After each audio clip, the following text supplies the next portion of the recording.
What's going on, guys? Welcome back to my channel. In this video today, I'm going to give you my quick thoughts and opinions about the movie Sick that I watched over the weekend on Peacock. If you're brand new here on my channel, you love and adore physical media and everything to do with movies, then hit the red subscribe down below, as well as the like button, but most importantly, the small notification bell so you don't miss anything in the future. So the movie Sick, brought to us from Blumhouse, co-written by Kevin Williamson.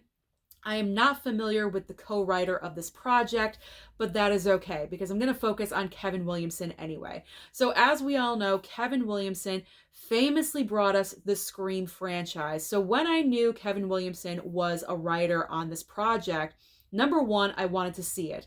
Number two, I had high expectations because Scream is in my top 10 movies of all time. It's one of my favorite horror movies of all time. It is iconic to me. So anything that Kevin Williamson is involved with, that he has been involved with in the past 25 years, I've always had this expectation. For some reason, all these projects that he has been involved with have fallen below the Scream level, as I like to call it. He's never been able to replicate that success. Does Sick change all of that? Let's talk about it. So the basic plot synopsis of Sick is that we are in April of 2020, the height of the pandemic. Everything is going into lockdown. Everything is shutting down. So in this story, we're following two college girls who are going off to one of the girls' family homes. Like, it's in the mountains. It's this gigantic log cabin. More like a log mansion, actually. So they're headed off into the mountains, into the woods, I guess, to go off and quarantine because their school is going into lockdown. So two besties going off into the woods by themselves. What could go wrong? Unbeknownst to them, a killer is on the loose, and they have no idea what is ahead of them. I don't want to go any further.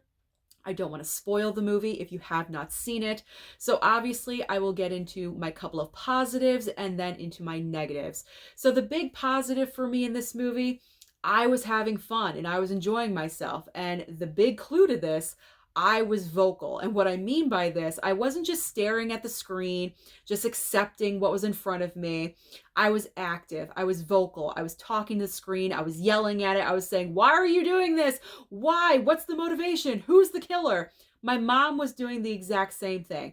Mama Blu-ray and I were watching this together. We were both very involved with the television. So that right there, I am enjoying myself. If I am being vocal, if I'm yelling at the screen, then I'm having a good time. So that's always a positive. The second positive is that these two girls, they could very easily fall into the horror trope of bad choices and dumb decisions. But these girls did not. They fought back. They actually surprised me. They were jumping off of roofs, they had weapons, they had knives, they were swimming across a lake to survive. They were doing anything and everything to avoid this killer. And I was impressed because a lot of horror movies in the past, very much an iconic kill from Friday the 13th, which I just watched the other night. The famous kill in the bathroom where the girl just takes the axe to the face, she screams, and it goes in. I would never just stand there and take an axe to the face. These girls are not doing that. They are constantly moving, trying to confuse the killer. They did a good job. I was very impressed. They also did an impressive acting job. Considering the movie they were in, I thought they did extremely well. Now, are they on the level of Sidney Prescott? No, I don't think anyone will ever be on the level of Sydney to me because she is my ultimate final girl of any franchise, of any horror movie I've seen. So Sydney's just on a different level to me. But I was impressed with these girls and their desire to survive their situation. So kudos to both of those actresses. Now, before I get into the negatives, I do have a positive and a negative, kind of like a posy negative, if you will. There is a twist in this film. However, the positive is the twist, that there is one, but the sort of pseudo-negative part, you could kind of see it coming. It wasn't like, wow. It wasn't like in the movie Scream where the last 20 minutes, you're just trying to digest everything that was just thrown at you. There's like 3 surprises, 2 twists. It was freaking crazy. I remember back watching that in the theater and my mind was blown. This one is kind of predictable and not so like wow factor. So that's a positive and a negative for me going at the same time. So now going into the negative. This movie is not crazy mind-blowing. It's not totally original. It kind of falls into the horror cookie cutter lane, but it's still entertaining. I do want to give it that credit, but if you took the pandemic situation out of the horror movie, because the pandemic storyline is such a major part of this film, there wouldn't be hardly anything about this movie. Very basic plot line, basic horror slasher. And I know that Kevin Williamson is better than that. What he did bring to the table was being meta, being in the pandemic, kind of making fun of it at points, a little bit in the beginning.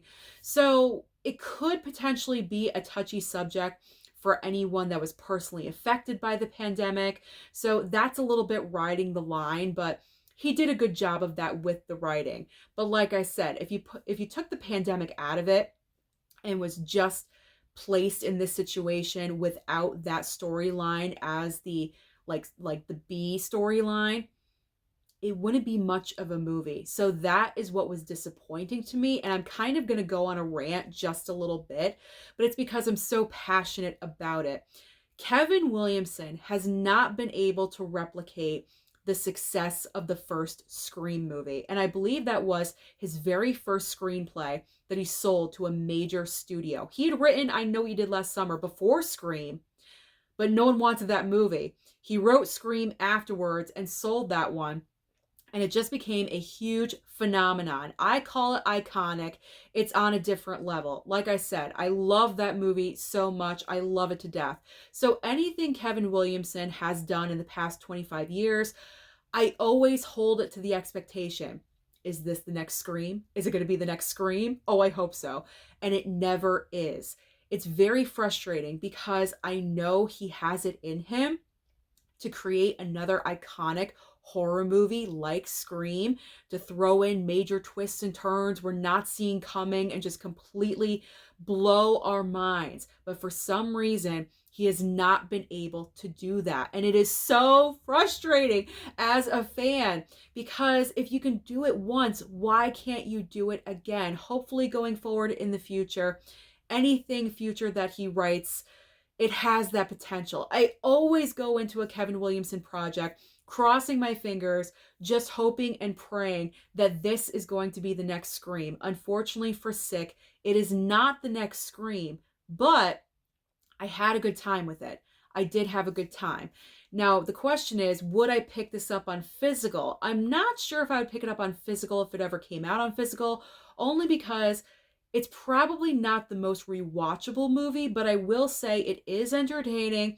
It had me vocal, as I said, and I gave it 3.5 stars out of 5. That's not too bad, especially for a horror film. So overall, do I recommend you watch Sick? Yeah, give it a chance. Why not? Especially if you are a Kevin Williamson fan, you love the Scream movies, you kind of want the meta-ness back in your life with horror films, then definitely give it a chance, especially if it's the weekend, it's rainy and an afternoon, you have nothing else to do, give Sick a chance. So overall, I did enjoy this movie, but I'm still waiting for the next Scream. So those are my overall thoughts about the movie Sick. Let me know down below, have you watched it on Peacock yet? What were your thoughts? Don't forget to like and subscribe before you leave, and I'll see you next time.